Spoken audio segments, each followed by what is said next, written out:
Assalamu alaikum wa rahmatullahi wa barakatuh. Aujourd'hui, dans le studio de MTA Défense, on est réunis car cette vendredi qui vient de passer, il y a eu des attentats sur le terre de la France. 129 victimes, plus de 200 blessés. On est tous touchés. Tel point qu'on ne trouve pas les mots pour l'exprimer. Jamais la France a connu des attentats pareils. Pour exprimer les sentiments et bien sûr aussi de montrer une fermeté contre ces terroristes, on est réunis dans notre studio avec 4 personnes de notre association. M. Saïd Advi Saeb, qui est le président de la Jamaat d'Yvelines dans la région parisienne.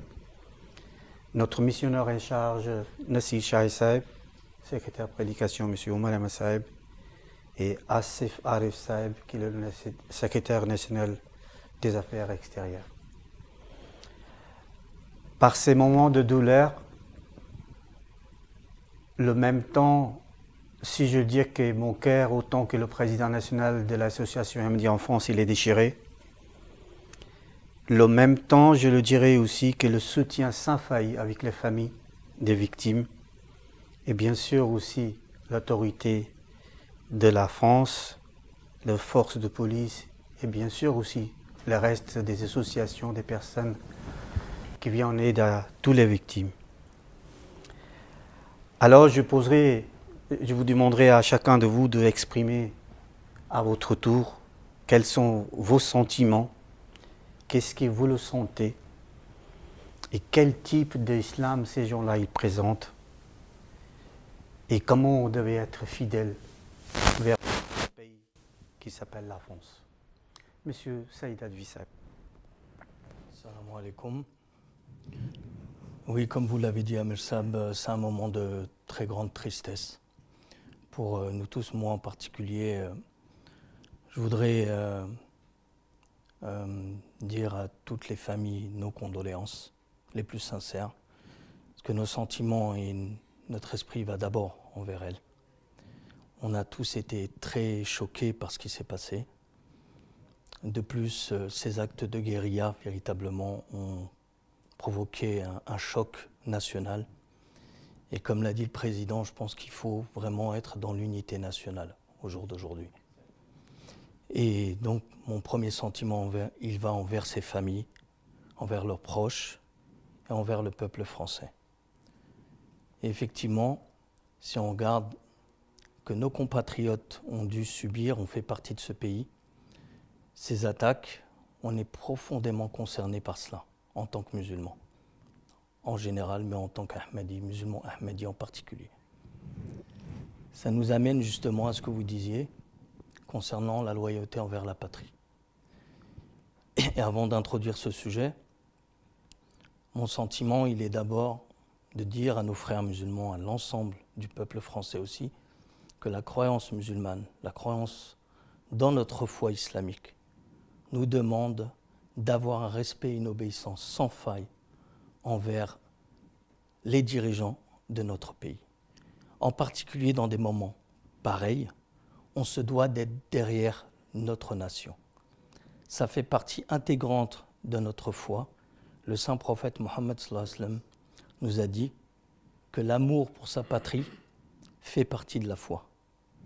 Et cela, ça doit être cher à tous les musulmans. Ça nous est cher, en tant que musulmans ahmadis, de respecter le pays dans lequel on se trouve. Mais ça veut dire quoi la loyauté envers la patrie ? Ça veut dire ce qu'a dit le saint prophète Mohammed sallallahu alayhi wa sallam. On se doit, un musulman, quel est-il ? C'est celui dont on n'a ni à craindre de sa langue, ni de ses mains, ni de ses actes. Ça nous amène aussi à cette relation qu'est l'amour pour la patrie. L'amour pour la patrie, lorsque nous voulons la manifester, nous devons tout faire pour ne pas être un facteur de destruction pour ce pays, ne pas être un facteur de trouble pour ce pays. L'aimer, ça veut dire s'accrocher à ses lois, à ses valeurs et les rehausser dans la vie quotidienne, dans la société, dans nos localités, dans notre environnement professionnel, familial, etc. Voilà comment je conçois l'amour pour la patrie, que chaque musulman est peiné aujourd'hui, et j'en suis persuadé, de voir ces attaques qui l'ont choqué au nom de sa religion. On a commis l'irréparable. Mais sachez, mes chers compatriotes, c'est que l'amour qu'un musulman doit avoir pour sa patrie doit être sans faille, de la même manière qu'il a de l'amour pour sa propre religion. Donc cet amour, il engage la responsabilité de ce musulman dans les paroles qu'il va énoncer en public, en privé.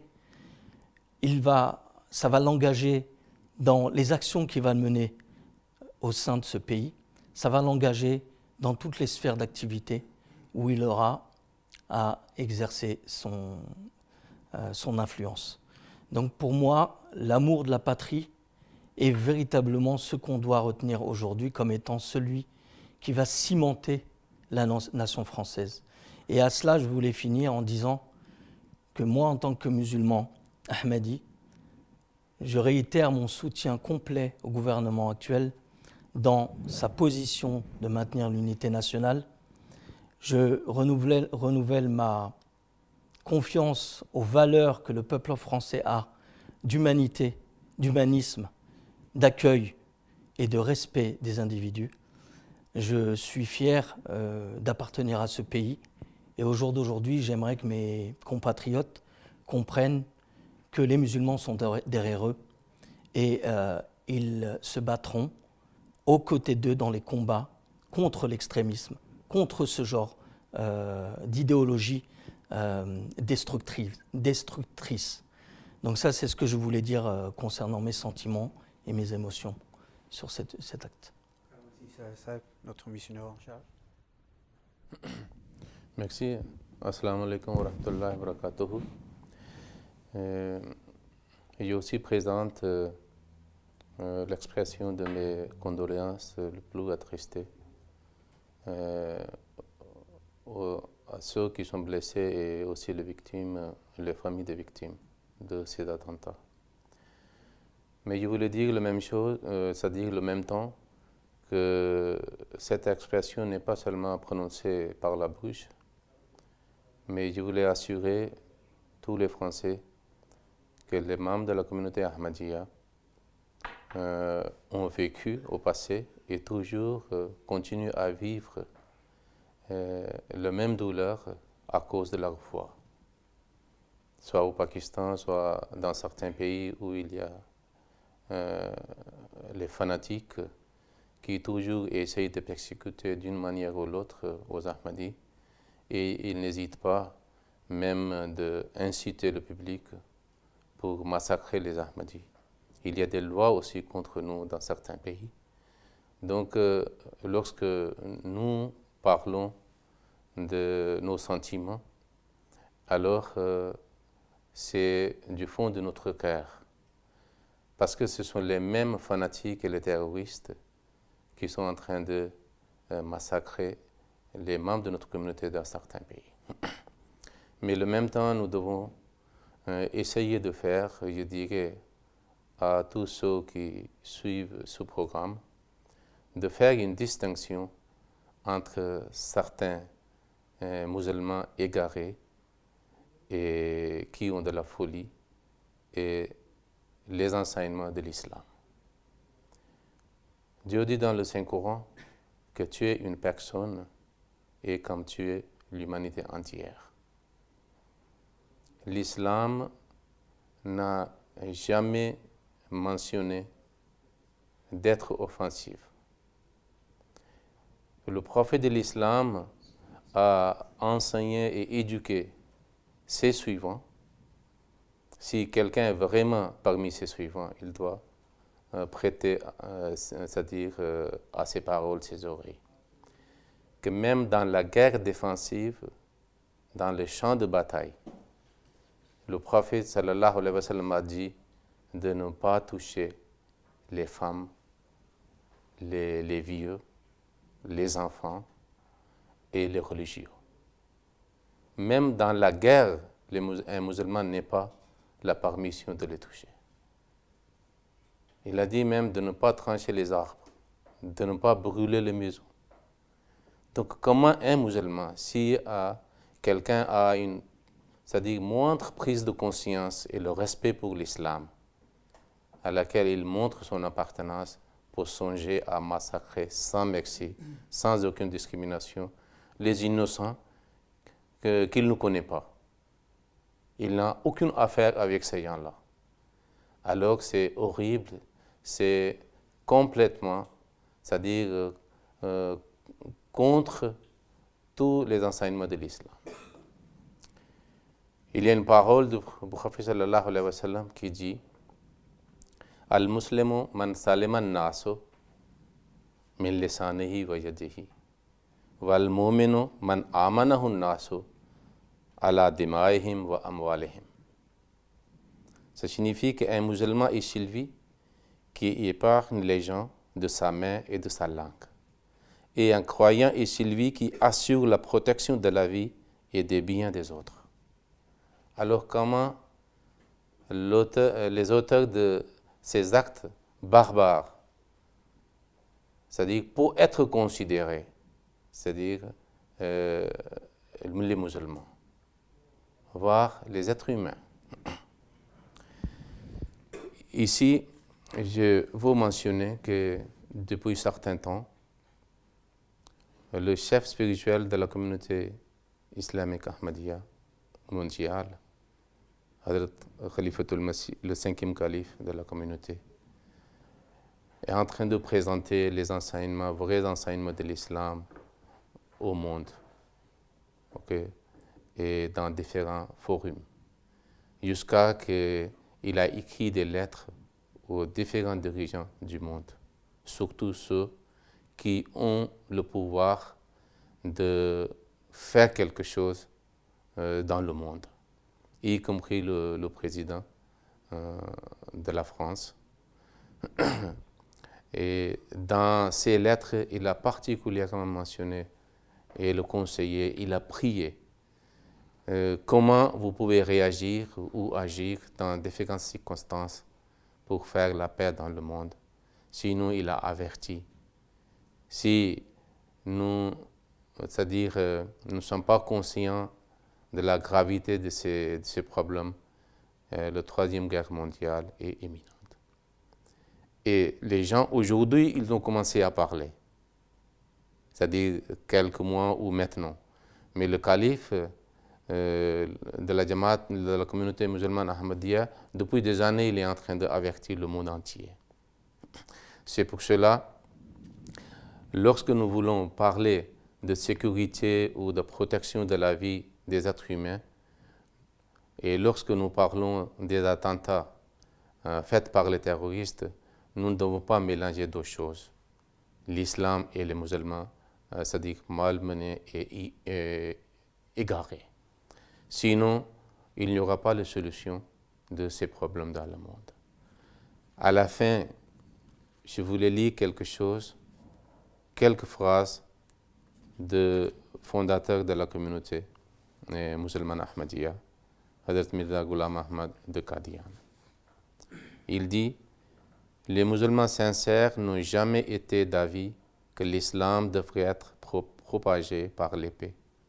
L'islam a toujours été diffusé grâce à ses qualités inhérentes.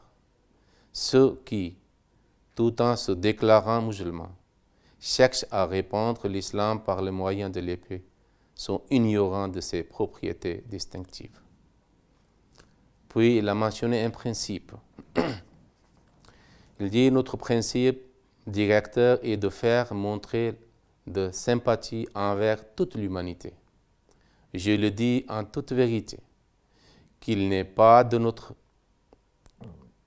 celui qui voit la maison de son voisin hindou en flammes et qui n'ose même pas bouger le petit doigt afin d'éteindre le feu. Et si un de mes disciples voit que l'on attente à la vie d'un chrétien et qu'il rechigne de lui porter secours, j'affirme en toute vérité qu'il n'est point de nôtre. Puis il a dit, j'annonce haut et fort à tout musulman, chrétien, hindou et arya que je ne nourris aucune inimitié à l'égard de quiconque en ce monde. L'amour que j'éprouve pour l'humanité dépasse de loin l'amour que porte une mère pour ses enfants. Donc c'est pour cela qu'il y a une assurance en ce qui concerne de la part des enseignements de l'islam, et nous les Ahmadis sommes toujours attachés à ces enseignements et nous essayons toujours de répandre la paix dans le monde, même si nous sommes obligés d'offrir des sacrifices. D'abord, salam alaikum wa rahmatullahi wa barakatuh. Merci de me donner la parole en ces moments tragiques et dramatiques.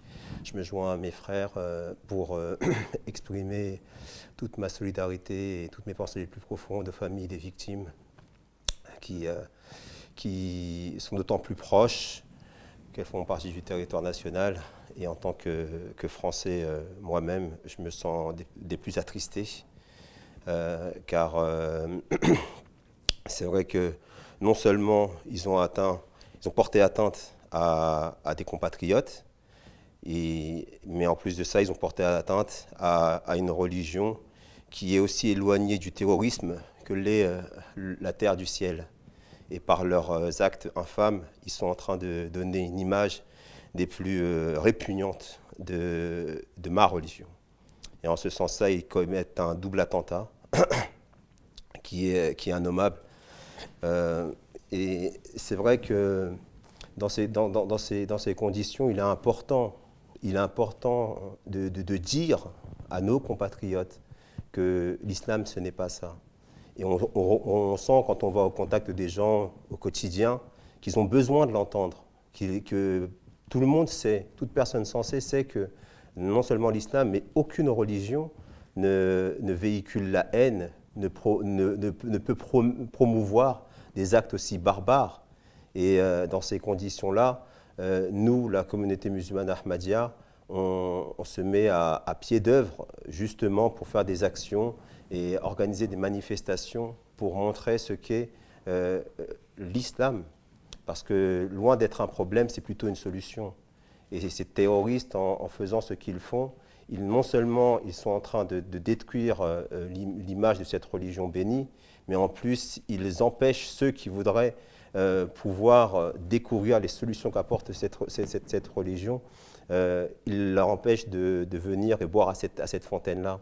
C'est d'autant plus important, c'est pour ça que cette émission est d'autant plus importante, parce qu'on prend cette occasion pour vraiment dire à nos compatriotes, d'abord en France, et aux gens dans le monde entier, pour leur dire qu'aujourd'hui, il y a une foi, il y a une religion qui peut apporter des solutions et qui est malheureusement diffamée par des actes qui sont sans nom.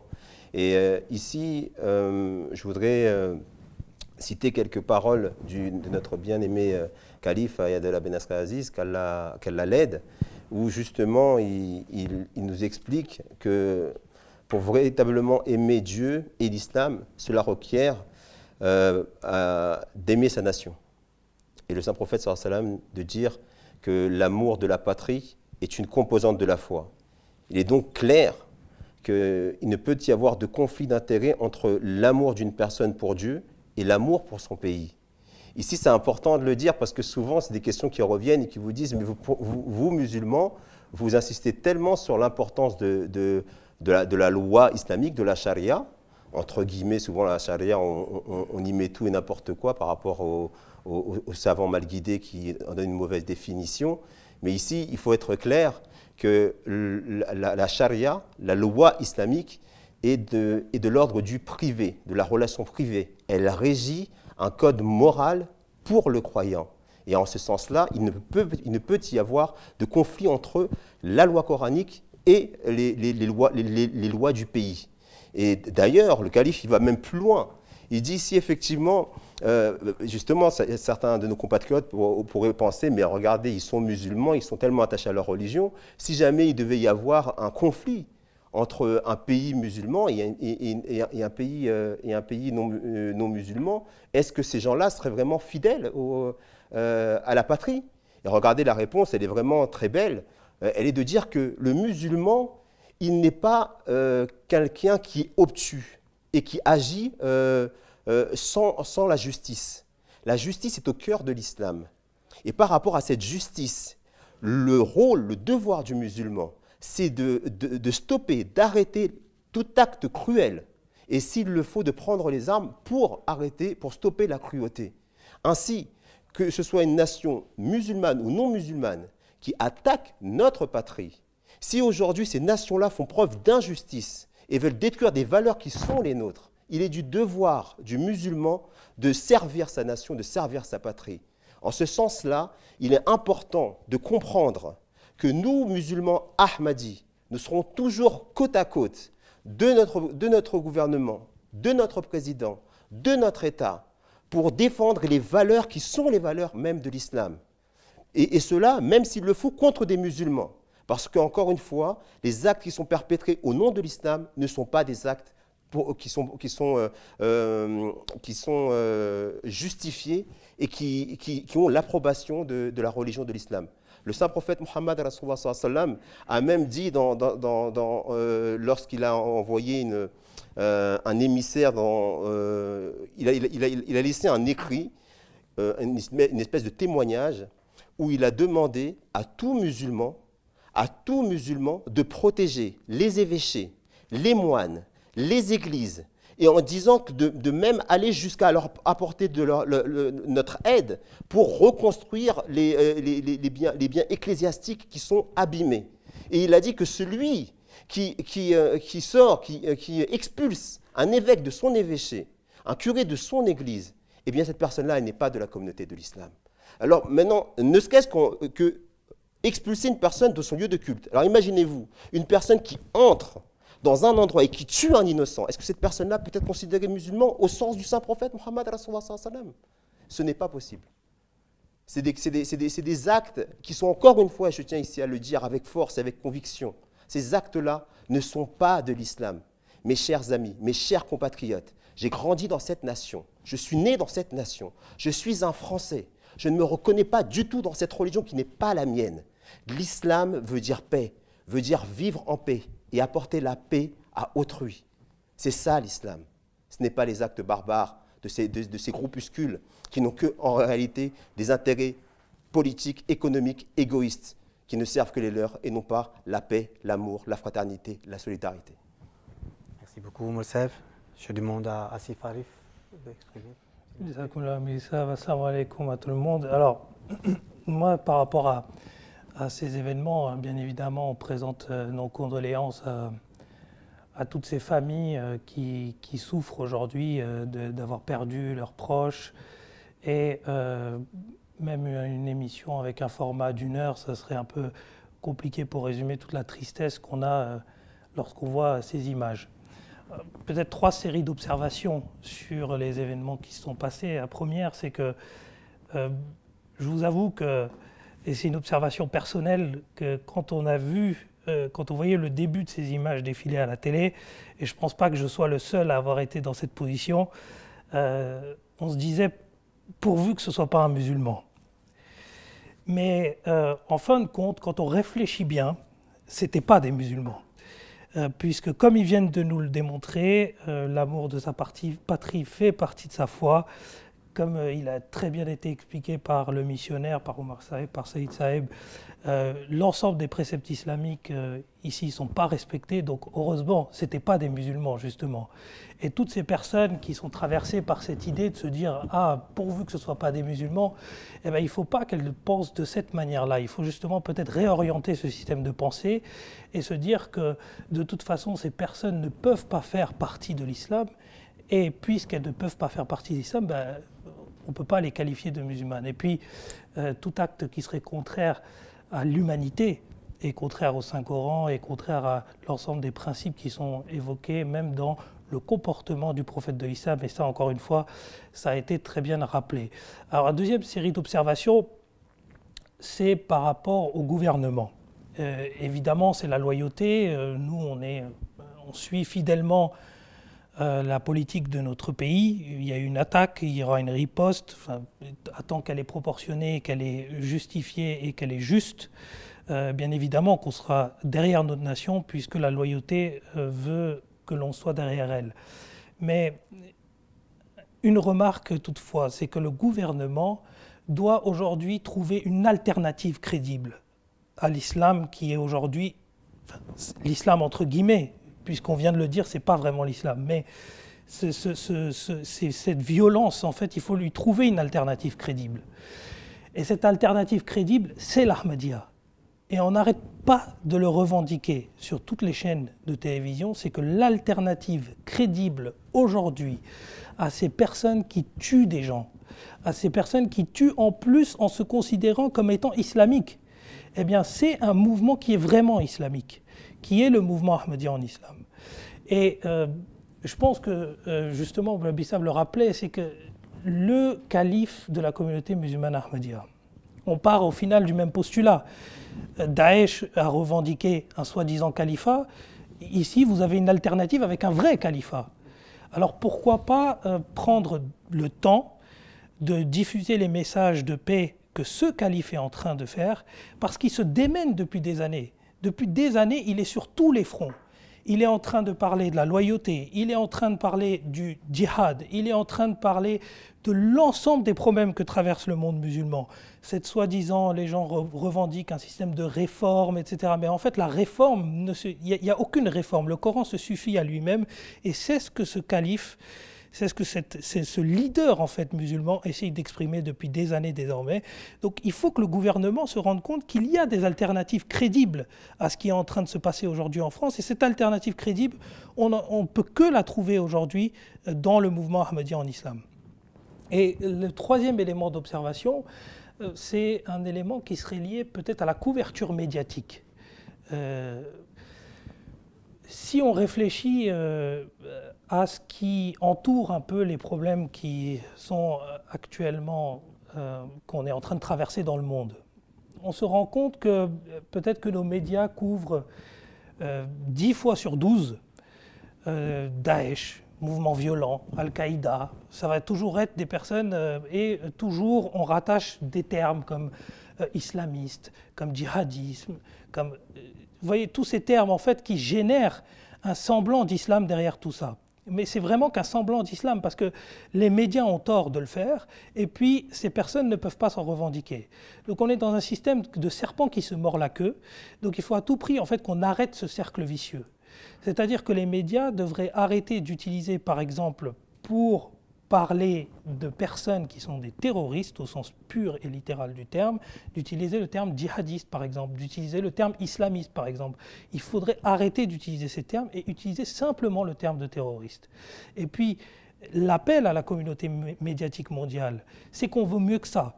On veut mieux que couvrir à chaque fois des choses violentes qui tuent, des viols, etc. On pourrait couvrir par exemple ce calife, le calife de l'Ahmadiyya, qui se démène encore une fois depuis des années, qui est allé au Parlement européen, qui est allé au Capitol Hill, qui est allé au Parlement britannique, qui récemment est allé au Parlement hollandais.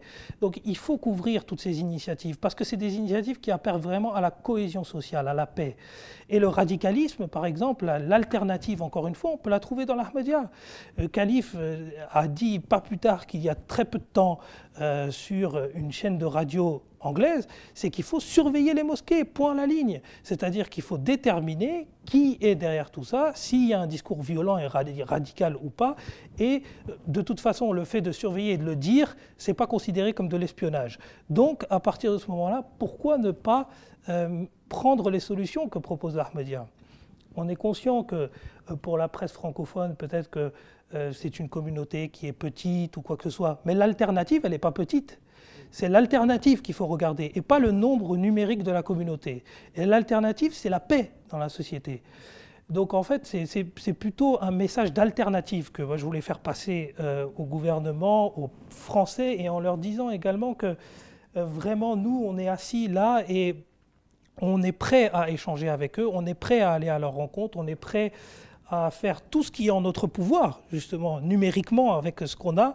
On est prêt à faire tout ce qui est en notre pouvoir pour leur venir en aide, aider les populations qui sont dans le besoin, aider les victimes de cet attentat. Nous, on est prêt à mettre en place tout ce qu'il faudra mettre en place et tout ce qui est en notre possibilité pour pouvoir le faire. Voilà. Merci beaucoup. Il y a une petite question qui ça revient à mon esprit aussi le même temps. Comme vous le savez tous, qu'il y a un flux de réfugiés qui entre de certains pays. Et ça pose aussi un problème de la sécurité de la pays. Et je pense que ces côtés-là aussi, on devait tous être vigilants à la hauteur de notre responsabilité.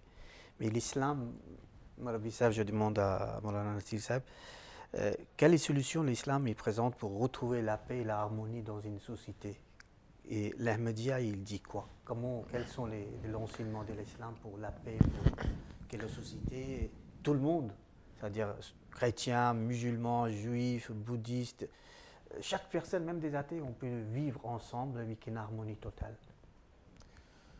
Je pense que selon l'islam, comme ici en France, on dit que la France est un pays laïque, ça signifie que la foi est pour chacun comme une chose privée et l'État n'a pas une religion quelconque.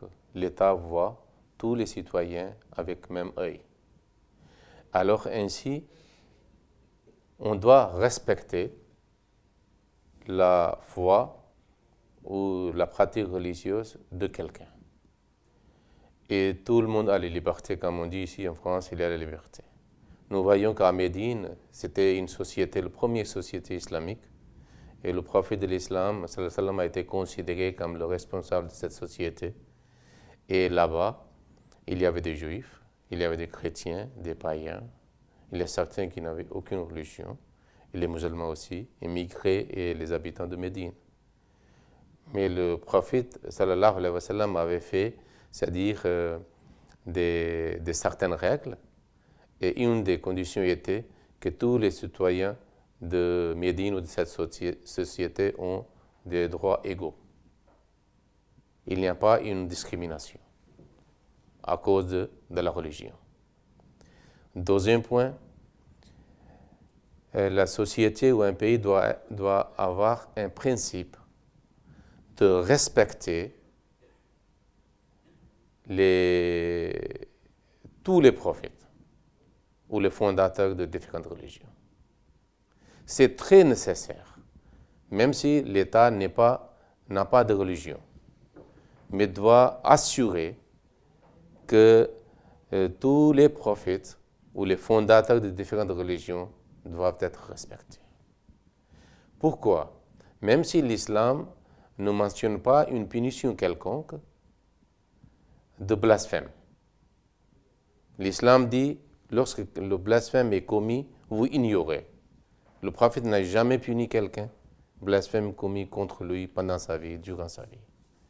Mais en même temps, c'est-à-dire respect de tous ceux qui sont respectés par millions de gens, doit être aussi établi.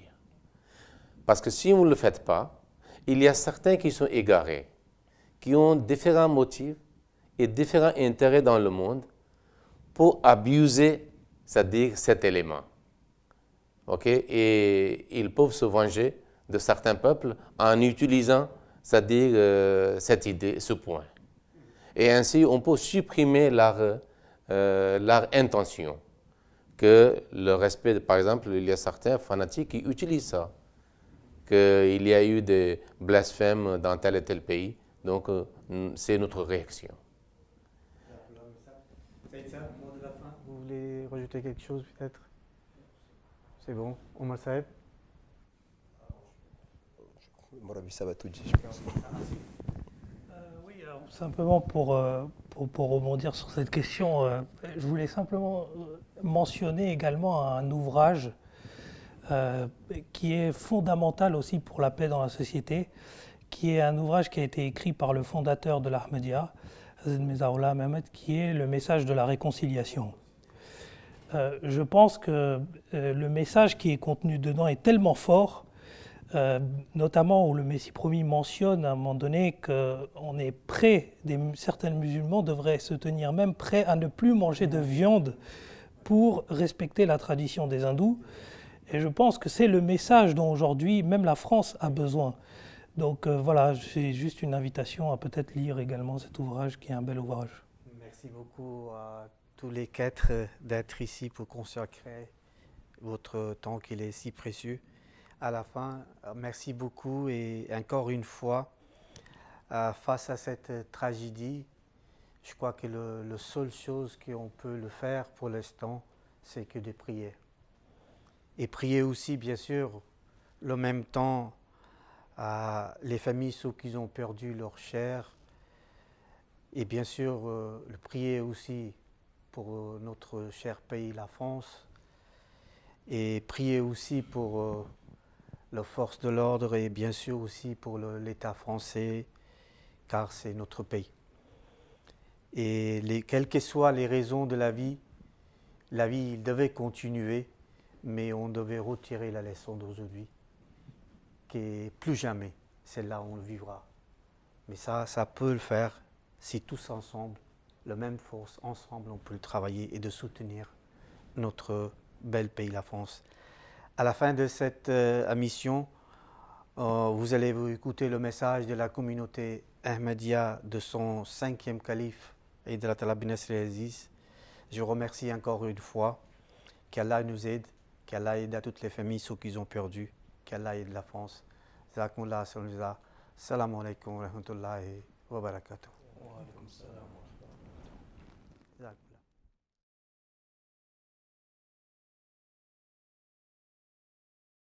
Chers frères et sœurs, assalamu alaikum, que la paix soit sur vous. De la part de la communauté musulmane Ahmadiyya de France et de la part de son président national, à la suite des attaques inhumaines faites par les terroristes à Paris le 13 novembre, je m'adresse à tous les habitants de la France et particulièrement aux familles des victimes. Je voudrais vous révéler que l'imam de la communauté islamique Ahmadiyya internationale, le 5e calife Sa Sainteté Hazrat Mirza Masroud Ahmad, a condamné les attaques terroristes de la nuit dernière à Paris. De son siège à Londres, Sa Sainteté a dit « Au nom de la communauté islamique Ahmadiyya du monde entier, je tiens à exprimer mes plus sincères sympathies et condoléances à la nation française, son peuple et son gouvernement, à la suite des odieux attentats terroristes qui ont eu lieu à Paris. Ces attaques brutales et inhumaines ne peuvent être condamnées qu'avec les propos les plus forts possibles. Je tiens également à rappeler que toutes les formes de terrorisme et d'extrémisme sont totalement contraires aux vrais enseignements de l'islam. Le Saint-Coran a déclaré que tuer ne serait-ce qu'un seul innocent équivaut à tuer l'humanité tout entière. Ainsi, en aucun cas le meurtre ne peut-il être justifié et ceux qui cherchent à légitimer leur acte haineux au nom de l'islam ne font que salir son nom de la pire façon possible. Nos sympathies et nos prières sont avec les victimes de ces attaques et tous ceux qui ont été laissés en deuil ou qui ont été affectés d'une façon ou d'une autre. Que Dieu le Tout-Puissant accorde la patience à tous. Par ailleurs, je prie et j'espère que les auteurs de ces actes maléfiques seront rapidement traduits en justice.